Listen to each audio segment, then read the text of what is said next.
Well, I've been teaching in the University of Edinburgh for more years than I like to remember, but I became interested in Africa immediately after my undergraduate degree in Cambridge, because we had, at the time that I was there, we had many students from Africa who were wondering about what would happen when they became independent. So I was there just before the massive independence of much of Africa, 1960, 61.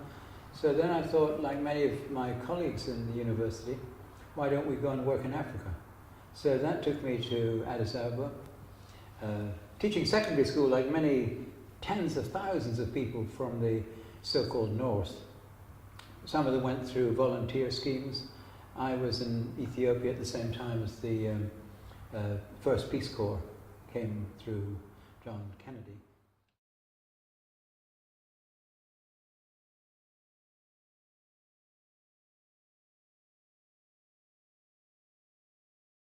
Well, I mean, my passion, I suppose, initially was I tried to do as much as possible in African history, because that's what I was asked to teach. So this is when many people were reinventing history, no longer European history, we were doing African history.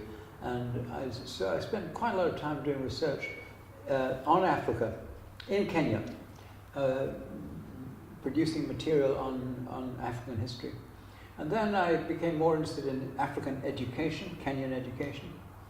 And when I came to my own university now in Edinburgh, I returned every year to do research in Kenya, but on the informal sector, a new term that had just been invented in '71 by the ILO.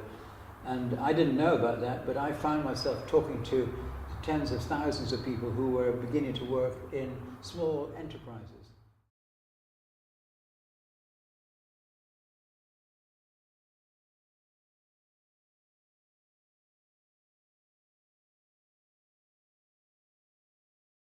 Most recently, over the last 10 years, I've been working on a very interesting theme, which is, what is China doing in Africa?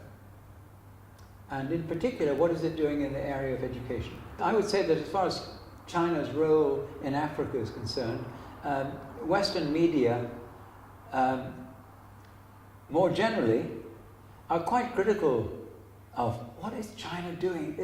Wasn't Africa our place? Same is true of France and Britain. Isn't that our backyard? What are these Chinese doing in our country, our Africa country, you know?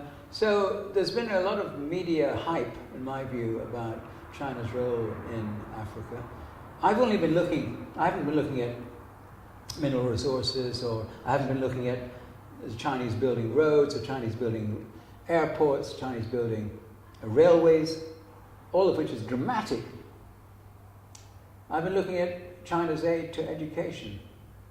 How many tens of thousands of young Africans are going to China for their medical training, for their masters? How many tens of thousands are going to learn Chinese? I'm sure you will know people who have gone and who are currently studying there.